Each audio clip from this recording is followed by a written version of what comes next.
بچوں کا پروگرام اس مدد سے یہ بچوں نے آپ کے سامنے قرآن کی تلاوت کی، نعت پڑھی، تقریریں کی، پھر علماء کرام کے بیانات آپ نے سنے، جو ہے تو ماشاءاللہ دین کی باتیں آپ کے سامنے آئی۔ قرآن پاک کا جو خلاصہ ہے، نچوڑ ہے، قرآن کی دعوت کا جو اسلوب ہے اور قرآن پاک کی دعوت کا جو مقصد ہے، قرآن پاک کا جو تقاضا ہے، قرآن پاک جو دنیا میں جس کام کے لیے آیا ہے، جس مقصد کے لیے آیا ہے، قرآن پاک جس چیز کی دعوت دے رہا ہے، اس کا آپ نے ابھی جو ہے مختلف پیرائے سے، مختلف آیات سے اور قرآن مختلف اسالیب سے آپ نے جو ہے تو بھی بات مولانا فضل مہدی صاحب سے سنا۔ میرے بھائیوں، الحمدللہ ضرورت کے مطابق آپ کے پاس دین کی بہت سی باتیں آ چکی ہیں۔ آج کا یہ اجلاس جو ہے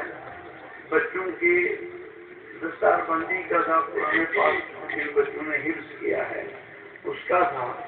حضور پاک صلی اللہ علیہ وسلم کے زمانے سے یہ دستور چلا آ رہا ہے۔ حضور پاک صلی اللہ علیہ وسلم جبرائیل امین پڑھتے تھے، حضور سنتے تھے،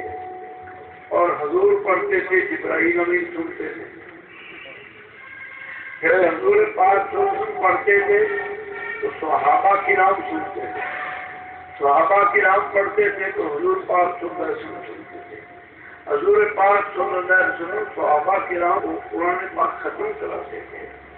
اس وقت سے لے کر اس وقت تک ہمارے مدارس جو ہے یہ سند چلی آ رہی ہے۔ کوئی سند عبداللہ بن مسعود سے چلی آ رہی ہے، کوئی حضرت ابی بن کعب سے چلی آ رہی ہے، کوئی سند جو معاذ بن جبل سے چلی آ رہی ہے، کوئی سند حضرت سیدنا ابو ہریرہ سے چلی آ رہی ہے، کوئی سند جو حضرت عائشہ صدیقہ رضی اللہ تعالیٰ عنہ سے چلی آ رہی ہے۔ یہ قرآن پاک جو ہے ختم کیا جاتا ہے اور قرآن پاک ختم کرایا جاتا ہے۔ میرے بھائیوں اور دوستوں، آج اسی کی یہ مجلس ہے قرآن پاک ختم کرنا اور ختم کرانے کی، اور اس میں جو ہے مدرسے کی سال کی جو کارکردگی ہے، اساتذہ کرام کی جو محنت ہے، وہ محنت آپ کے سامنے ہے کہ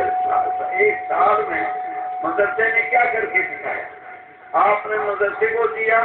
مدرسے نے آپ کو کیا دیا۔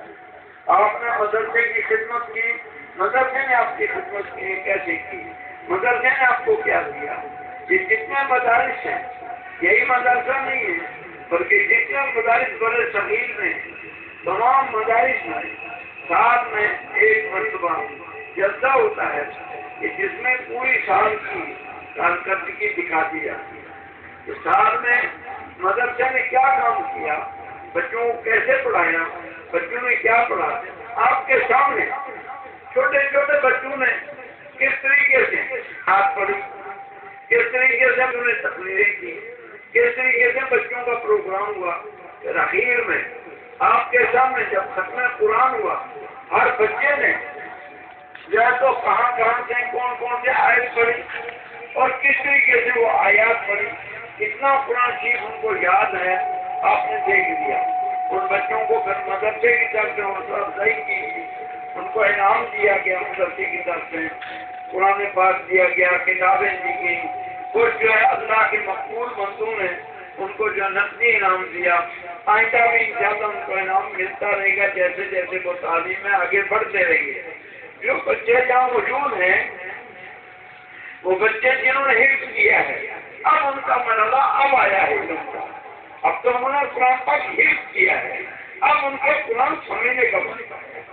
اب وہ بچے بیٹھ نہ جائیں بلکہ اب وہ قرآن کو سمجھنے کی کوشش کریں، اب قرآن کے اصل مقصد کی طرف آئیں، اب اصلی قرآن کی دعوت کی طرف آئیں۔ اب تک تو انہوں نے قرآن پاک کے الفاظ کی نگرانی کی ہے، اب تک تو انہوں نے قرآن کے الفاظ یاد کیا، اب ان کو قرآن کے معنی یاد کرنا، اب ان کو قرآن کی تفسیر یاد کرنا،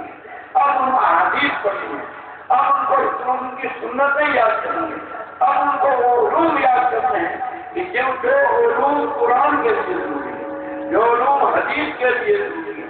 جو علوم مسلمانوں کے لیے ضروری ہے، جو علوم قیامت تک کے لیے ضروری ہے، اب ان بچوں کو وہ علوم حاصل کرنا۔ یہ تو ایک مرحلہ تھا کہ نازل ختم کیا، پھر بچوں نے حفظ کیا،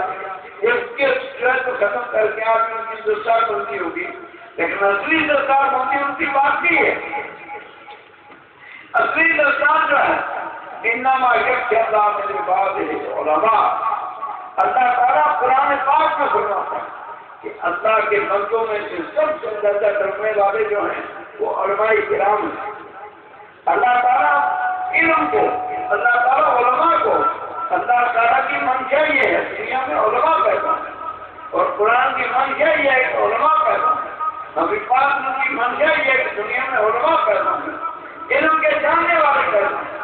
علم کے مطابق سمجھنے والے پیدا ہیں، علم کا مقصد سمجھنے والے پیدا ہیں، علم کی بات تفہیم سمجھنے والے پیدا ہیں، علم کو دوسروں تک پہنچانے والے پیدا ہیں، دعوت کے طریقے سیکھنے والے پیدا ہیں، نماز کے طریقے سیکھنے والے پیدا ہیں، اور دنیا میں تبلیغ کے طریقے سیکھنے والے پیدا ہیں، دنیا کا نظام بتانے والے پیدا ہیں، دنیا میں تجارت کیسی کی جائے اس کے لیے پیدا ہیں، دنیا میں کھیتی باڑی کیسے کی جائے اس کے لیے پیدا ہیں۔ کیا لوگوں پر عمل کریں یا نہ کریں، لیکن اس علم کا حفاظت کرنی، اس علم کو باقی رکھنا پڑتا ہے۔ تجارت کے مسائل کیا کرنا پڑتا ہے؟ اگر آج غلاموں کا دنیا میں دور نہیں ہے، لیکن ہو سکتا ہے دور آ جائے، لیکن اس کی حفاظت، اس کے مسائل تو ضروری ہے، اس کو یاد کرنا ضروری ہے کہ وہ غلاموں کے مسائل جو ہیں،